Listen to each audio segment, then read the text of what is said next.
I doubt very seriously the Dallas Cowboys get together in the locker room and say, you know what, we really don't like the Cleveland Browns field. We don't like this. We don't like that. The turf there just really hurts when we hit the ground. And, the linemen are just really, they're pretty bad. And, well, I don't like the New England Patriots. They really kind of hurt the Houston Texans. I mean, can we play somewhere else? No, they decide ahead of time, usually a year or two, where you're going to play. And those players, because that's their job, they play wherever, whenever, and however they're told. And so God is going to choose your field. And you better go to the right one. And that's part of the training process. If you've been called, go ahead and start your training. If God hasn't revealed your field to you, which we're in Mississippi, so hopefully it'd be Mississippi. Start getting your training. Go to boot camp. You may not have been drafted yet, but that doesn't mean you can't get ready.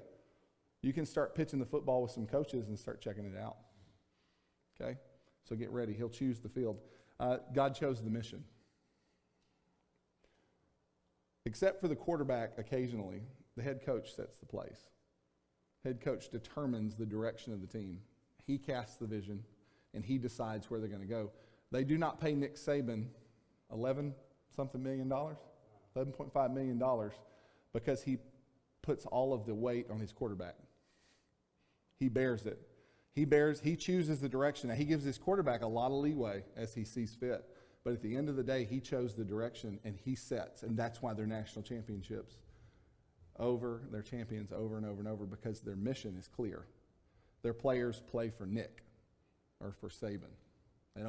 They play for Alabama, but they've said, I've heard that the guys, they play for the coach. Now, guys, that's going to be a church planter. If you play for Jesus, you're going to win. You're not going to like the plays.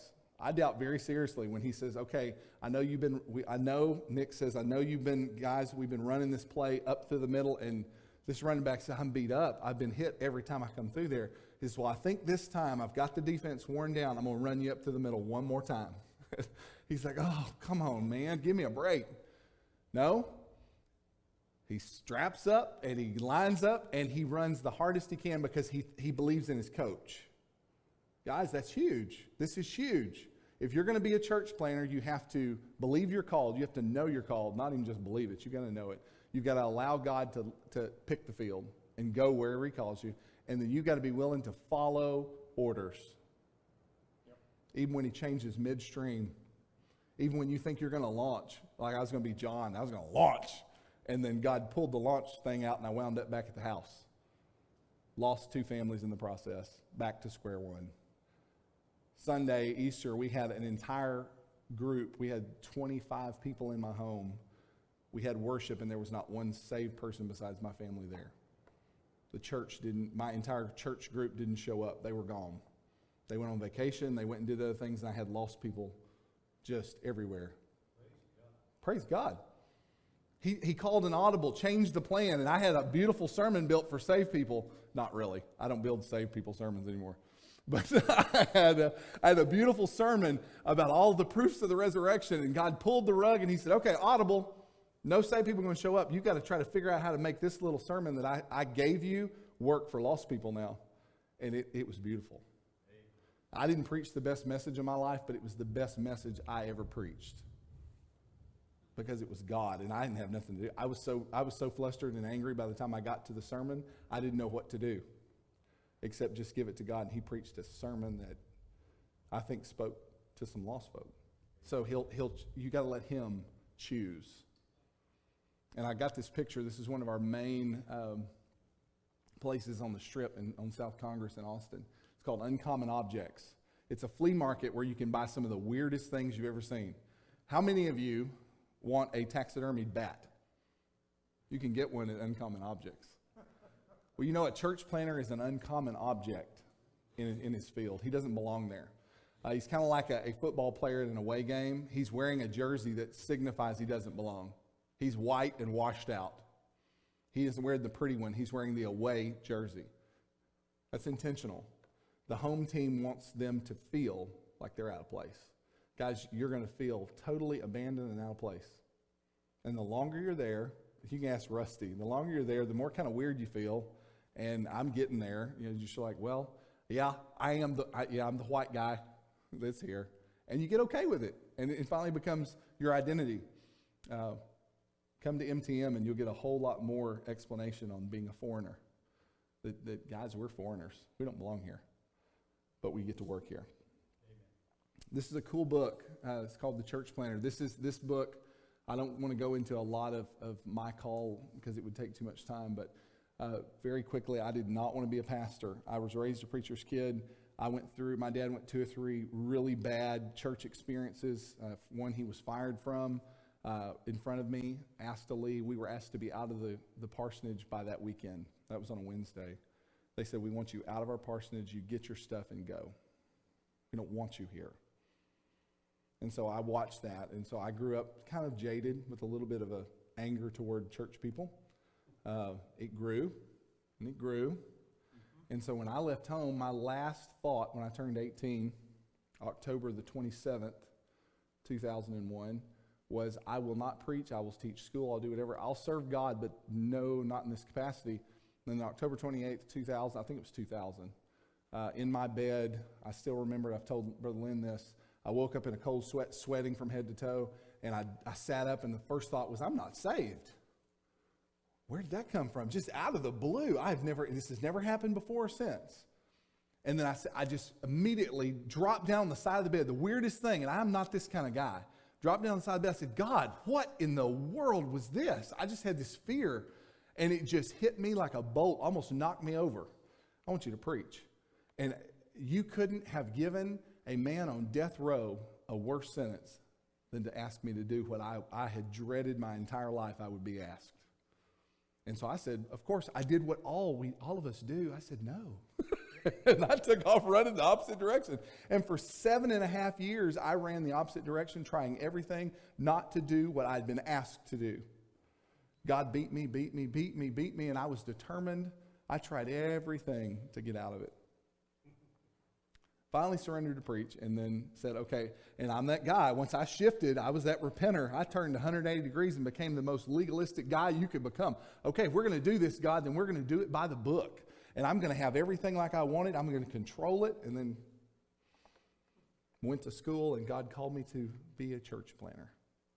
And said, okay, I'm calling another audible. We're going to change. We're going to shift you a little bit. Now that you're okay, I was just getting okay with pastoring. And then God said, now I want you to go out and start putting together a portable building out in the middle of nowhere with no help. You can do it. We can do it together. No, God, I'm just okay with this. Why are you putting all this on me? And so this book, the reason I brought it up, this book was given to me. Now, guys, if you've read about Darren Patrick, you know his moral failures. He did here recently have some issues. But this guy has some amazing insight on what it is to be a church planter. Man, I'd agree with everything he says, everything Matt Chandler says, but this book, I read through it. It was recommended to me by another church planter. Read through it, and this is where I confirmed the call. It was beautiful. The man, the message, and the mission was just awesome. Because he said, if you can read this book and your heart does not catch on fire, he said, you're not called.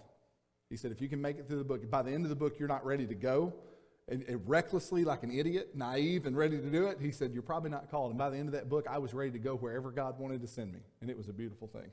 And absolutely loved it. So guys, you got to be called. I mean, you won't last. You can't stay in there. You know, you can have the best intentions. You can have the best will. You know, the most damage you can do to the cause of missions is to go uncalled.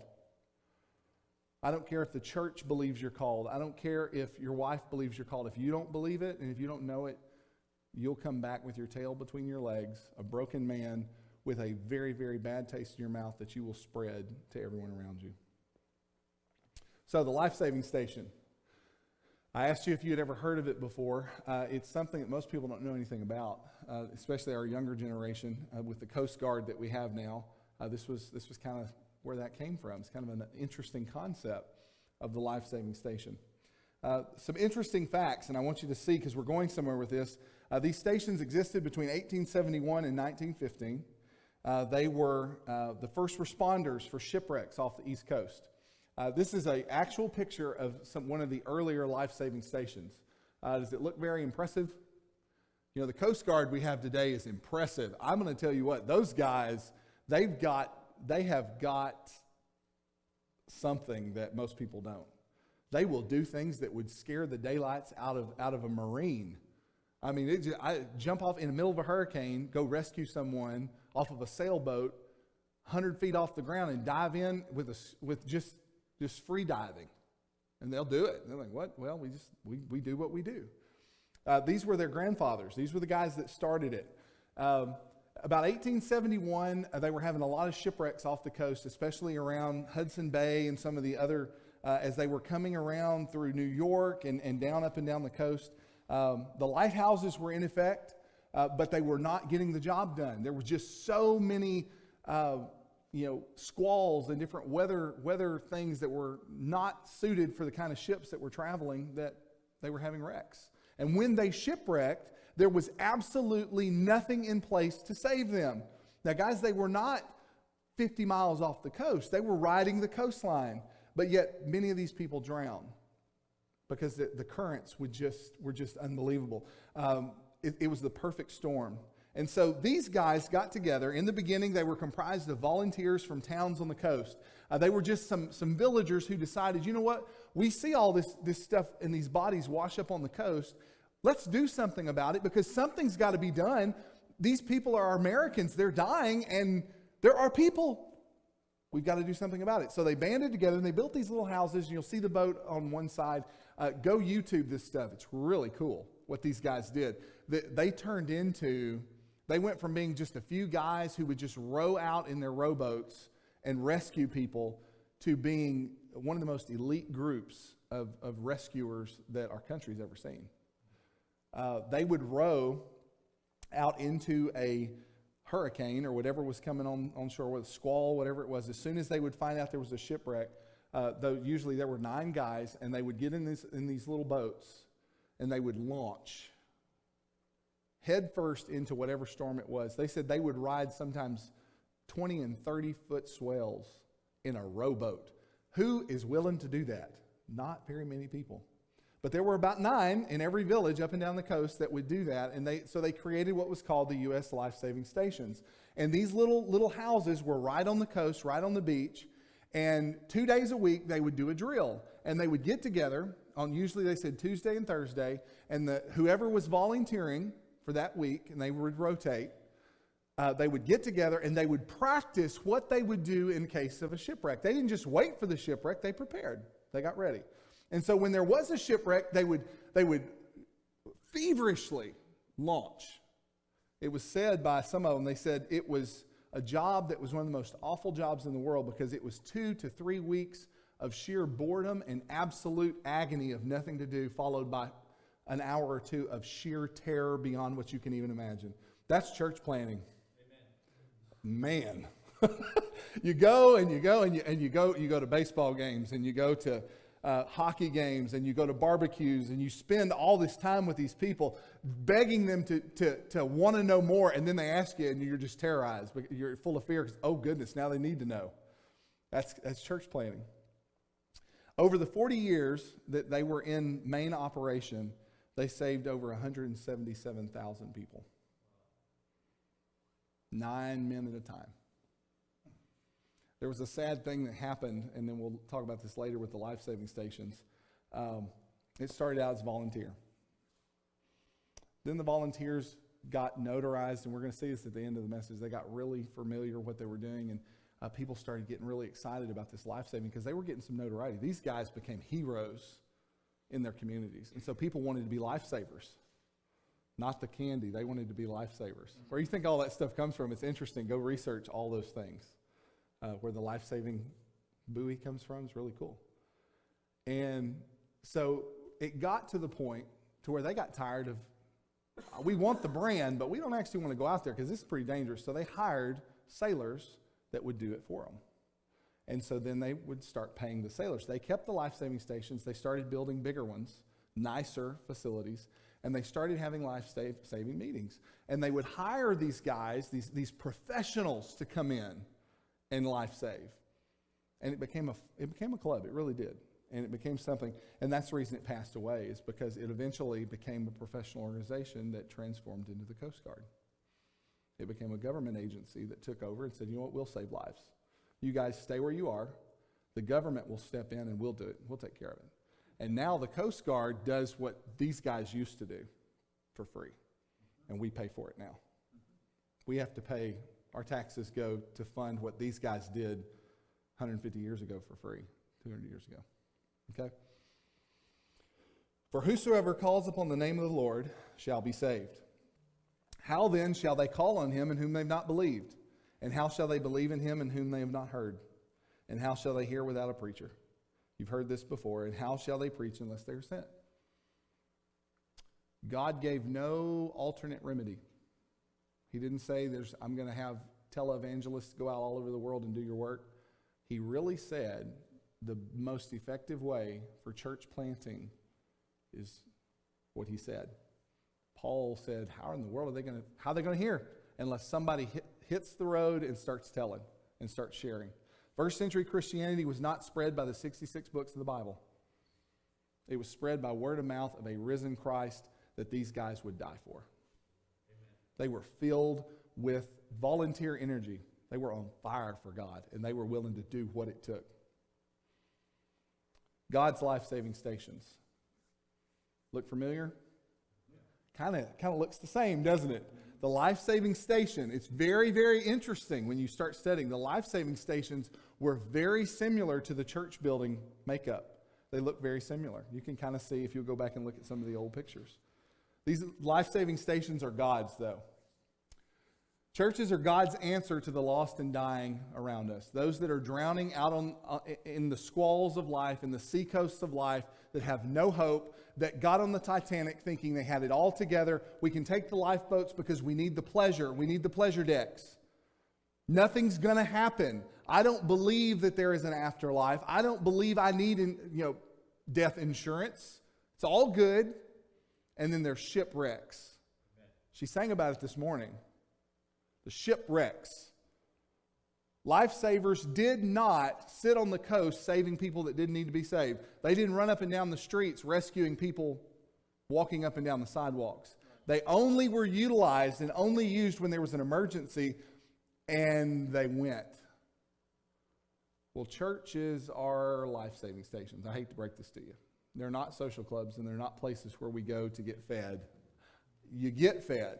But the purpose in the Great Commandment and the Great Commission were life-saving stations. We are there. Jesus said, I came, and I said this yesterday, I came to seek and save that which was lost. Out at sea, drowning. Okay? God calls us to go. G-O, go. Now, like I said, Brother Lynn has had this argument over and over what go means and all that stuff. Why don't we just accept it? Amen. Why don't we just maybe we don't have it right. Maybe Jesus had some underlying meaning. But if you read it and you apply it with the rest of Scripture, go. Amen. Go. Life-saving stations were necessary because there was a need. Jesus said, there is a need. I have needs to go through Samaria. There is a need to go. And so he went. We must go where there is a need. And I'm pretty sure, where there's a need, there's a call. You following? Mississippi is screaming out right now that there's a need. Amen. The lost are drowning around us. Mississippi's a shipwreck off the coast. And the alerts come in, and we're like, we're not ready. There's no life-saving stations available. What do we do? 6 or 7 of you, just go. The call will come very quickly, and it will become a part of who you are. And you just and when you respond, and when you hear the call, and you're like, I could do that. It's the call. It's not a magical lucky charm drug that you take. It's when the burden has been placed, and you're like, I can go. Yeah, I am 5 foot tall and 100 pounds, but God put me in. I'll do it. He said, good, that's what I need. I don't need Nick Saban. I need a few good men that are willing to risk it all to go save. God calls us to go. The church planter is called to man the life-saving station. That's his job. He has no other job. We give the job, the mowing the yard and feeding the flock and visiting the hospitals. But if we were really aggressive like the first century church, what did the apostles tell the deacons? We've got a life-saving station, guys. We can't pull away and start waiting tables and doing our stuff. We've got we're life-saving. They didn't mean that they locked themselves up in the upper room and made sermons. That's what I had one guy tell me. He's like, the Bible says, that we're supposed to spend all of our time in our office because we don't have time to wait tables. No. He said, there are people drowning off the coast and we don't have time to make breakfast for the people we're saving. You guys make the breakfast while we get in the boat and go. We've got things we've got to do. There are people dying, and we must commit ourselves to prayer and to the Word of God. Amen. And what were the Word of God? Go ye into all the world, making disciples, baptizing them in the name of the Father. That was their word. Love people, love me. We are to man it. That word doesn't mean maintain it. Make sure it's painted and pretty. Man it. Be standing like those guys were earlier at the door, looking out the seashore, waiting, bored to death, but ready to go. He is the first line of offense in the shipwrecked lives of the lost. Now, we said the best, what is our saying here in America? The best offense is a good defense? No. That's football. That's not real life. Brother Lynn talked to me yesterday about the gates of hell. When was the gates ever an offensive weapon? Hell does not have, Satan does not have just a ton of offensive weapons. You read the Bible. He has some arrows that are poison tipped, but God gave us a shield for that. Every single weapon that Satan has, we have a counter weapon that is more powerful. That does it stop it or quench? Read your Greek. It makes it ineffective. We are the first line of offense. That armor was not given to you to defend a line. It was to march forward into the enemy's line and take his. Amen. Now, cutting and running, there was no, you guys studied it. You guys been through it. There was no, the Romans did not make a lot of provision for a coward. They didn't. Intentionally.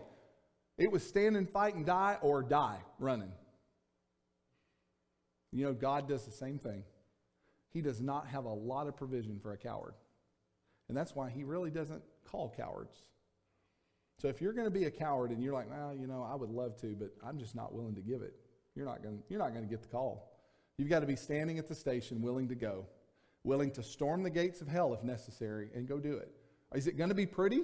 Are you going to be good at it? No. You're going to fall flat on your face culturally and in every other way and make every gaffe possible, and yet you're going to save the lost. Every mistake you make, God turns into a beautiful way of redemption for you and for the people that are watching. Your mistakes are some of your greatest attributes. Looking back, I promise you. My greatest mistakes so far in my short ministry have been the mistakes I've made, because it allowed those people to come in and educate me, and we learned together and we grew together. Mistakes are awesome. They really do you a lot of good if you'll pay attention. You're the first line of offense in the shipwrecked lives of the lost. We must be willing to navigate the dangerous waters of culture, religion, and social issues if we are to reach the victims that are drowning. Using this as a term, culture, religion, and social issues are the breakwater to get to the lost. But these guys would have to go sometimes 10 miles of rowing before they got to the people they were supposed to save. It said, there was one, you can go and watch it. He said they would have to sometimes row against the current, against the waves coming in, against the wind, and against the undertow, 10 miles of rowing just to reach the ship, and then have to rescue them, then have to pull them on board, life resuscitation, all that stuff. Just to get to them, they had to almost die.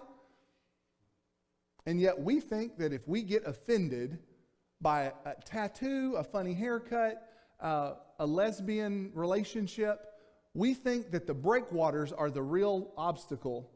And God said, I just need you to row past that. We haven't even gotten to the rescue part yet. We're at the breakwaters and you're already giving out. That's where the training comes in. You've got men like these guys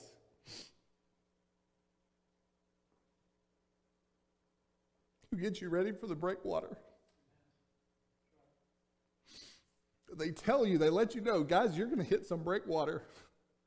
It's going to break over the top of your ship, and you're going to think you're in the hard spot. You're going to think that that's where you're at. And oh, man, I'm giving my life for the ministry. And then Jesus is going to remind you, you ain't even made it to the rescue yet. Harden up, son. Keep rowing. And these life-saving stations had a row master. Really cool. He sat at the front of the ship. Dude was not in a good spot. He was backward.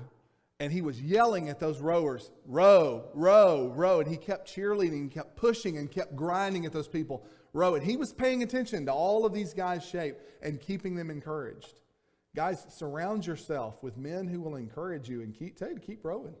They won't tell you to quit. A good church planner mentor will never tell you to quit. They'll tell you to take a breath. Take your breath. You're swallowing too much seawater, Scott. You're letting this stuff get to you. You're unique. Remember that. Take a breath and let's keep rowing. Because I promise you, once you get over the break, the real work begins. And that's where we are. We're breaking water right now. In the 2 years we've been on the field, that's all we've done is break water. I am so tired of rowing against the current and the undertow of my community, fighting every single inch. And I called him the other day, I don't feel like I've done a thing. I'm just rowing against the current. And then I read this and I was like, that's where we start. We must be willing to navigate. Navigate doesn't mean stand there with a compass and tell them which way to go. It means to point your boat in a direction and fearlessly travel and trek that way until you get where you're going. We must do the waters of culture, religion, and social issues if we are to reach the victims who are drowning. Now, many of you may not admit to this. Have you ever watched Saving Private Ryan? Some of that, hopefully TV version. If you don't want the real life version that's got all the crazy stuff in it, you watch the TV version. Saving Private Ryan is an amazing movie. It gives you an insight at what these guys went through in World War II. Captain Miller was asked by the higher ups to go and save this guy named Private Ryan. He had no rank. He had no reason to be saved other than all of his brothers had been killed in action, and his mother was going to be widowed without any kids. And so the brass decided, you know what, this can't be. We're going to send you guys into a suicide mission, more or less, into enemy lines to rescue this paratrooper just because his mama needs him home. Now, Miller, if you read the book, he says, I have a wife, I have kids, I was a school teacher, I have all these things. I have a reason to go home. This guy's not even married. He says that in the book. He's like, we were partying hard and all that kind of stuff. Why in the world would you call me to go rescue Private Ryan? I'm a captain in the army of the Lord. And you want me to go rescue Private Ryan? Really? Is that what Miller said? He said, no. He said, I don't even care about Ryan. He said, I don't even care about. He said he was talking to some of his other guys. They were like me. They were like, why are we doing this, dude? Why are we going? What's the point? And he said, if doing what our commanders tell us to do earn us the right to go home, it's worth it. I'll go do it. I don't care about Ryan. No, we do. But he said, I don't care about Ryan. But then, I don't know why the movie people did it the way they did it, and if, the true story stuff and all that. But at the end of the movie, we hear this dialogue between Ryan and Miller, and you can play that now.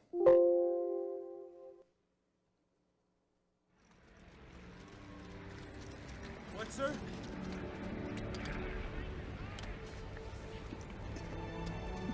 James. Earn this. Earn it.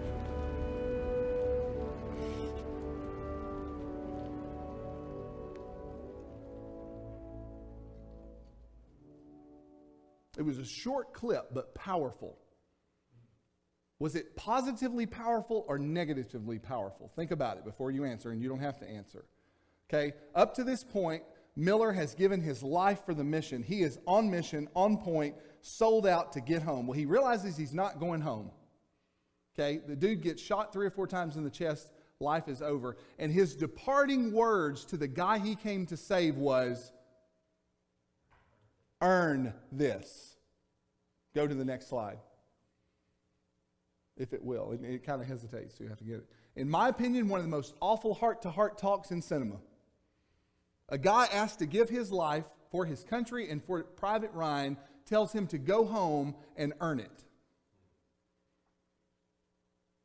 I didn't pin the rest of it because it's too long, but you know at the end of that movie, Ryan is an old man sitting there at the grave of Captain Miller, weeping and sobbing, asking his wife, did I earn this? How many church planners and how many pastors and how many church members expect the lost to earn our death? We are asked to go to the cross daily, give our lives, and die. And then we expect those lost around us, when we give it to them, to earn it. Do we do it? We do. I've done it. We say, we have given our lives for Christ. Earn it. Paul didn't tell his people that. You won't see it anywhere. He said, I live for Christ. He said, whether in this body, in heaven, he said, I've learned to be content. I've been beat up. I've been shipwrecked. I've been rich. I've been poor. I've been all these things. But at the end of the day, it's for Christ. And I'm not going to ask you anything. He said, in fact, I came most of the time asking for nothing so that you would not have any reason to think that this was about me. Now, Miller, in my opinion, took something that was beautiful. The most beautiful sacrifice that could be given is a life for a life. It's in the Bible. And he wrecked it. He destroyed a man's life by saving it. Do you realize you can do that same thing to those around you if you have strings attached? Go to the next slide. You must be willing to love the broken without expectation. Amen. Taught me that. Before we left for the field 3 years ago, before they went back to Thailand, Rusty and I had a conversation. I don't know if he even remembers it. I asked him if I could use it. And he said, I want to ask you a question, Scott. And at the time I was rough and didn't even know what I was doing. Still don't know what I'm doing, but now I've been on the field a little while longer. And he said, are you willing, and he asked me this question, are you willing to go to the field, spend your life pouring into people, then reject the message and still be their friend? Still love them, still care for them, still give your life for those people. Amen. Are you willing to do what Miller did, grab Ryan by the chest and say, I love you,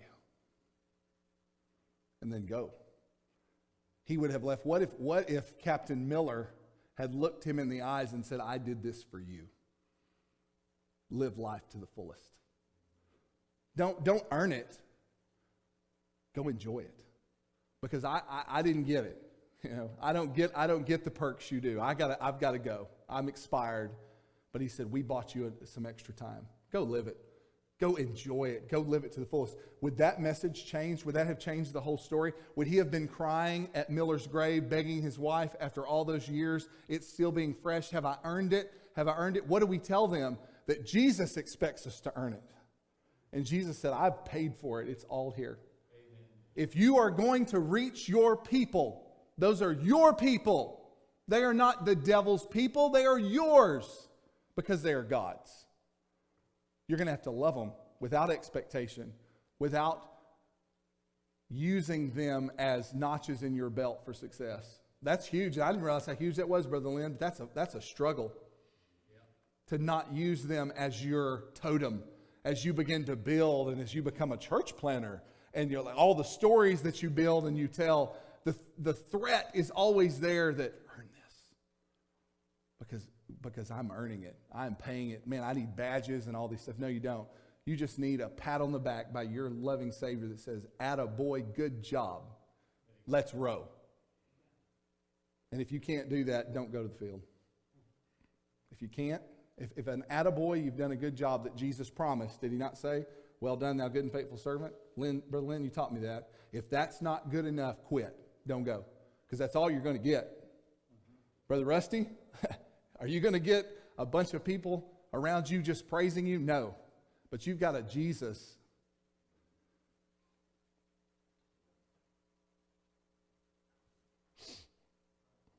Celebrate. Broken people, that's your job. You can go to the next slide. You're going to deal with addictions. You're going to deal with psychological issues. You're going to deal with pessimism. You're going to deal with constant diagnosis of you can't do this, people don't want it. Every single thing you see will point you to broken people. You're going to see broken marriages. You're going to see children without parents. You're going to see broken relationships. Everything you look upon will cause you to want to run away because, first of all, you're asking me to break the waves. I've got to ride over the culture and accept what I can't personally do. And then you want me to go in and interact with these drowning people who have intaken seawater and are dying internally, and you want me to give them mouth to mouth after I'm exhausted? God says, absolutely. Do it. After you've broken the culture barrier, then you go in and you start ministering to the brokenness in their hearts. And you start dealing with their issues, and the mud and the sin in their life begins to rub off, and you get filthy dirty with their sin. Guys, I'm telling you, this whole thing about, you got to go in the world, not be of it, that's true, and we all understand it. But guys, if you go into the world and you start rubbing shoulders with dirty people, you're going to get dirty. You're not going to look polished and pretty and clean. And when you go to these meetings, you're not going to be able to dress up in a three-piece suit and pretend like it's okay. Because it's not. You're busted up. You're beat up. You're bearing the sins of the people. Was Moses overwhelmed by the sins of the people? He said, God, I can't bear this. This is too much. Church planter's been called to bear too much. And so he has a remedy. And we have talked about it, and we have talked about it, and we have talked about it. At the end of the day, the answer to this is not your strength. It's not your talents, even though those are necessary in breaking the waves and in reaching the people and in dealing with their addictions. It is the gospel. Amen. If you are a gospel-teer, you're going to make it. Because at the end of the day, when all of the messages of hope have run out, and you're broken and you're beat up, you give them Jesus, and that's going to fix it. I am watching it.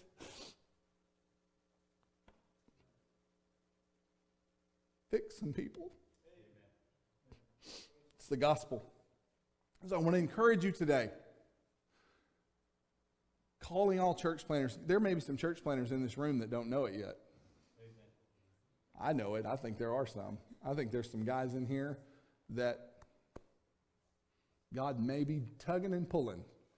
You may be kind of standing away from the life-saving station, looking over there curious, seeing a bunch of these weirdo, crazy guys who are willing to stand at the door, and they look like they don't fit. They're kind of, man, these guys dress funny, look funny, act funny. Well, if you were rowing out into the seawater, salt water every day, rescuing people, your appearance don't mean that much.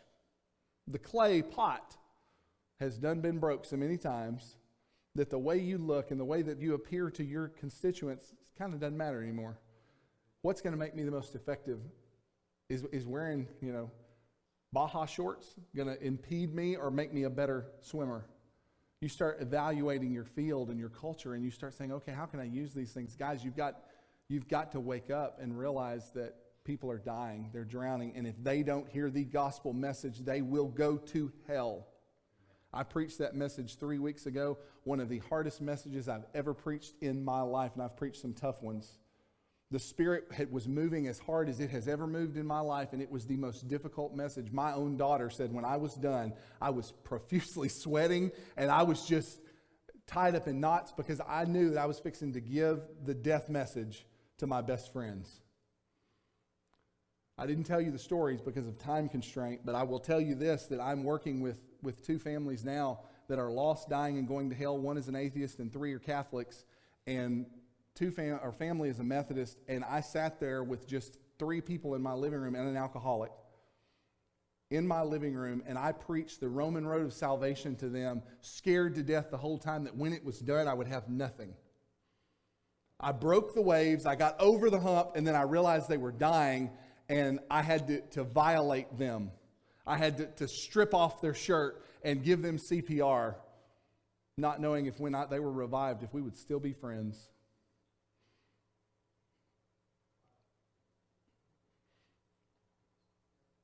When you invest, when you've rode 10 miles to reach someone, it's important.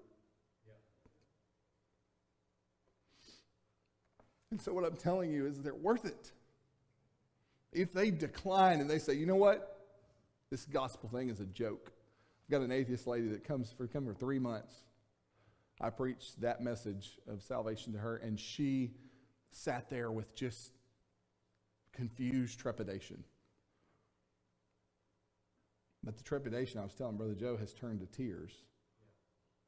Now she cries through most of the service. She still won't sing during worship. She sings all the song lyrics until God, and then she'll stop. You know, da da da da da da da da da da, and she cuts God out, but yet she sings, she dances, and she claps. There's conviction there. Amen. Joe, you helped point it out.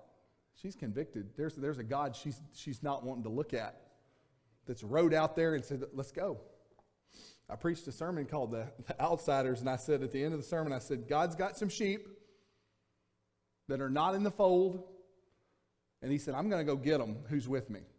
And she just sat there and looked at me funny and kind of with tears in her eyes and didn't know what to think about that. And I said, I'm with my shepherd. We've got some sheep, and that's why I'm here, to bring them back.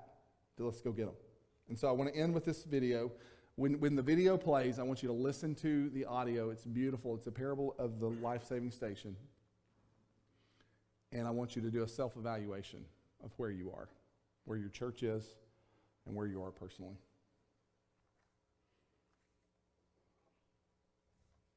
On a dangerous seacoast, where shipwrecks often occur, there was once a crude little life-saving station. The building was just a hut.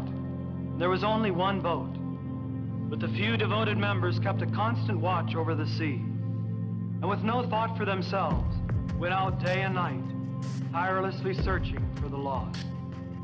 Many lives were saved by this wonderful little station, so that it became famous. Some of those who were saved and various others in the surrounding area wanted to become associated with the station and give of their time and money and effort for the support of its work. New boats were bought, new crews were trained. The little life-saving station grew. Now some of the members of the life-saving station were unhappy that the building was so crude and so poorly equipped. They felt that a more comfortable place should be provided as the first refuge of those saved from sea. So they replaced the emergency cots with beds, and they put better furniture in the enlarged building. Now the life-saving station became a popular gathering place for its members, and they decorated it beautifully and furnished it exquisitely. Now they sort of used it as a club. Fewer members were now interested in going to sea on life-saving missions, so they hired lifeboat crews to do the work. The life-saving motif still prevailed in the club's decorations, and there was a liturgical lifeboat in the room where the club initiations were held. About this time, a large ship was wrecked off the coast, and the hired crew brought in boatloads of cold, wet, and half-drowned people. They were dirty and sick, and some of them had black skin and some had yellow. The beautiful new club was in chaos, so the property committee immediately had a shower house built outside the club, where victims of shipwreck could be cleaned up before coming inside.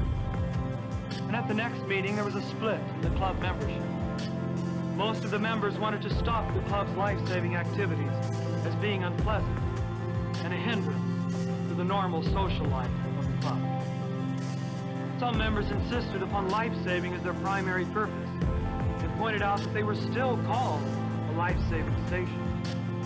But they were finally voted down and told that if they wanted to save the lives of all the various kinds of people who were shipwrecked, they could begin their own life-saving station down the coast.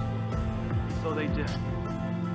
And as the years went by, the new station experienced the same changes that had occurred in the old one. It evolved into a club, and yet another life-saving station was found. History continued to repeat itself. And if you visit that seacoast today, you will find a number of exclusive clubs along that shore. Shipwrecks are frequent in those waters, and most of the people drown. What if while their energy and vision for life-saving was still a passion, the members of that life-saving station took action on another plan that was sad Their purpose was lost. And so this is the what if. This is what we have. What if their meeting place became a home base and a training facility to expand the life-saving efforts? So many people living and visiting the coastline continue to be lost, so the need is great. What if those who were skilled at rescue moved down the coast, revisiting or recruiting and visiting other life-saving stations, begging for others to join the life-saving effort? What if instead of building exclusive clubs up and down the coast, they maximized those same resources and built more life-saving stations instead? Living with vision and purpose brings life. That's what you preached last night. Vision and purpose will bring life. Jesus had vision and he had purpose. Turning inward and looking selfishly only leads to death. Pastors, will you be the people who choose to rescue the hurting, go after the lost, grab your oars and go to sea? Thank